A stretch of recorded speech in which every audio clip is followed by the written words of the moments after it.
Hi, it's Dave. It's about 10:30. It's March 26th. It's about March 26th, about 10:30, 2018. Just wanted to. I was just stopping and having a cigarette, and I was just thinking, um, it's that time of the night when the days are almost done, and so I think today what happened.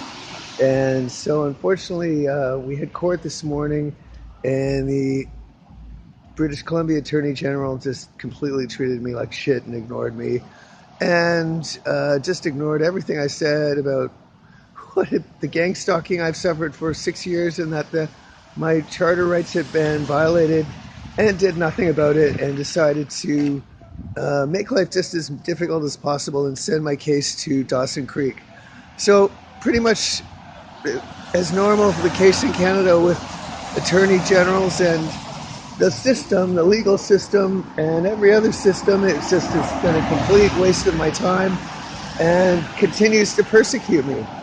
I will remember, out of a whole litany of people and organizations that let me down, I will remember the legal system in Canada as being the worst.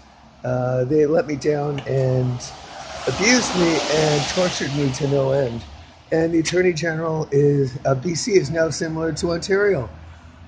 Um, My life is so sad, it's almost impossible for anyone to understand because it's so far out of the realm of the Canadian experience. Why would you understand? Let me just capture here. I mean, after the police stole all my money, my clothes, my apartment, my job, my doctor, all of my friends, my family, my acquaintances, and my family. The hardest part, of course, is that I haven't seen my sister in 3.5 years because the Toronto and Peel Police separated us under threat from Bill C-51, which wasn't even legal at the time, in August of 2014. I haven't seen my sister since August 25th, 2014. And the RCMP and Vancouver Police know where she is, but they refuse to tell me any information or pass along a message to her. This has gone on for at least 3 months now. I don't have any friends in my life because my last friend, Glenn Yakula, was forcibly removed by the secret police on December 28th, 2015. So for the last 2 years plus, I have not had one person in my life. I haven't had an acquaintance, a friend, a social contact, a family member. They've all been chased away by the police in Canada in order to cripple me and drive me to suicide. It is lonely. It's horrible. If you can imagine, which I promise you can't, not to say that anyone is not able to think about this. It's the problem is that no one has ever had this happen to them before that we're aware of. For 2 years now, a group of adults have decided that I do not deserve the right to have any friends or social contacts. I must be alone 100% of the time, every day, every night, every week, every month, every year. I spend every day of my life completely alone. Aside from shopkeepers, no one will talk to me. No one's allowed to talk to me. I'm not allowed to have any friends. I'm not allowed to have anyone. I can't, if I have something I need to talk to someone about, to get an opinion or get some advice, I'm not allowed to have that. I have been basically murdered already. If not in flesh, then in spirit, because no one knows I'm here. I can't contact anyone. All of my communications are blocked. I am suffocated and smothered, and basically it's like I've died already on the planet and nobody knows that I exist. I have no contact with anyone, so I am ignored by the whole universe, what they hope. It's awful, and the worst part isn't so much the Illuminati or the secret police or Stephen Harper.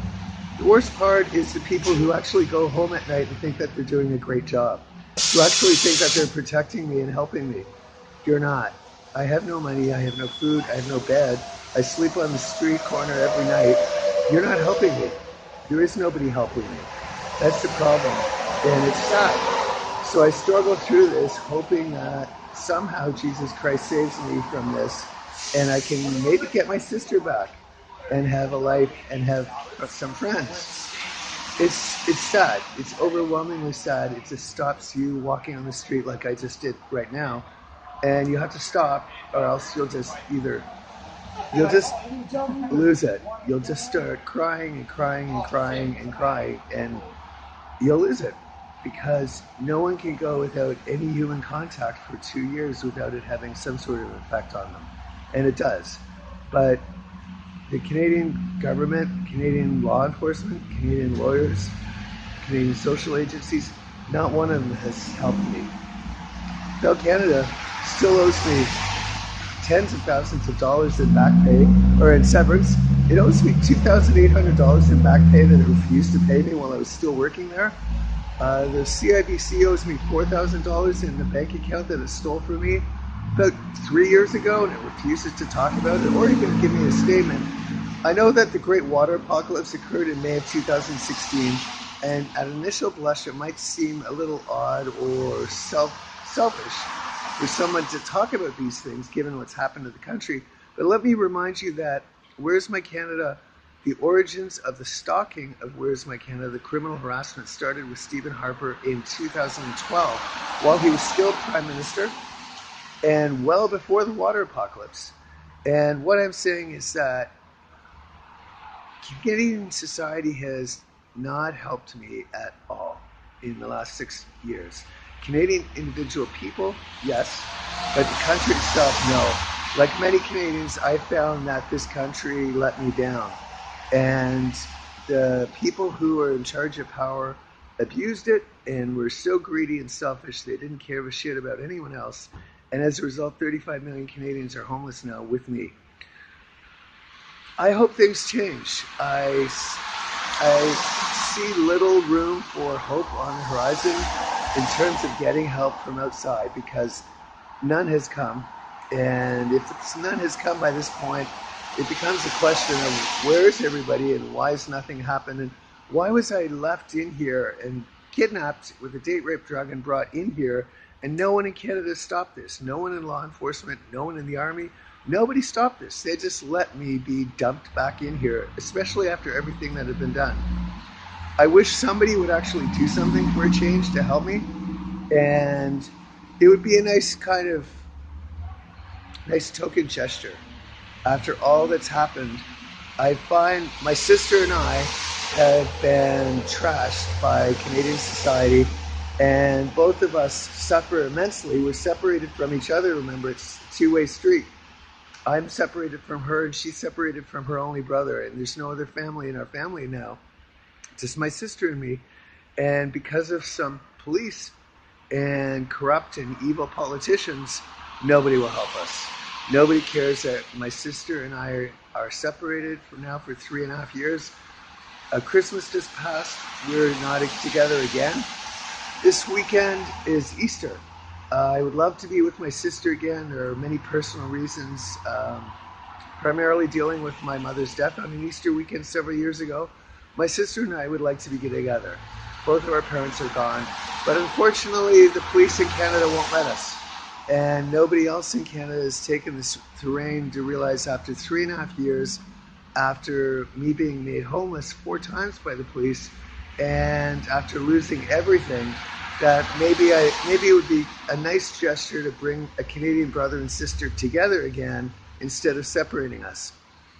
It was the former Prime Minister Pierre Trudeau who said in the late 60s or early 70s that the government has no room being in the bedrooms of the nation. I'd like to add to that and to say the government has no room being in the relationships of Canadian brothers and sisters and their families. The government should get the hell out of our homes. The police should get the hell out of our homes. Most definitely. Leave innocent civilians alone to lead their lives and leave their families alone. Get the hell out of our families. It would be nice if Justin Trudeau finally acknowledged me for so many reasons. I think it's ignorant and rude, Justin, frankly, that you have ignored me for so long, and to this day you still ignore me. I want my sister back. I want my sister back by Easter. That gives everyone, today's Monday, it gives everyone 6 days. Surely to God, Canada and America can do something together for Where's My Canada in 6 days to get my sister back.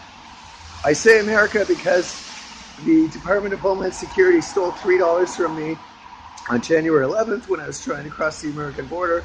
And when they refused me entry, they then were part of a plot to get me imprisoned on my way back to Vancouver from the U.S. border. So, America, you have a lot to be to speak up about and answer some questions why you have been tormenting and robbing from me and trying to imprison me. It would be nice, finally, after a year and a half of being drugged and imprisoned and kidnapped and brought into this hellhole satanic Nazi camp, it would be nice if Canada and America could get their shit together and allow my sister and me to be free and to be together for Easter. You've got 6 whole days. Surely between the American and Canadian militaries, you can figure out how I can get together with my sister. I would greatly appreciate that. I'm going to have to go find some coffee or maybe a coffee shop to sleep in tonight, or else I'm back on the street out here again. I have no bed. I slept out on the street since December 24th. And again, no one has helped me. I've had no clothes since December 24th, no jacket, no shoes. No one has helped me. If anyone tells you that they're helping me and taking care of me, tell them that Where's My Canada tells them to stop lying. No one is helping me, friends. I am struggling here, and I'm freezing, and the police stole my winter coat and my shoes, and I have no replacements. So that's why I'm freezing my ass off outside here in winter. I do have some complaints. I have a lot of complaints about how I have been left in the most barbaric and inhumane way and ignored by the Canadian establishment and those in power all across the board. I'll leave it there. We've said this before. I am not staying in this goddamn place. I'm starving to death. I will be dead soon, or I will be out of here, one way or the other. I would prefer to leave now in one whole piece and healthy.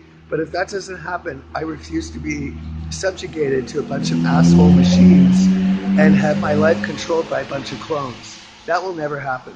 I will die rather than let a clone run my life. I'm David Sullivan Nesbitt.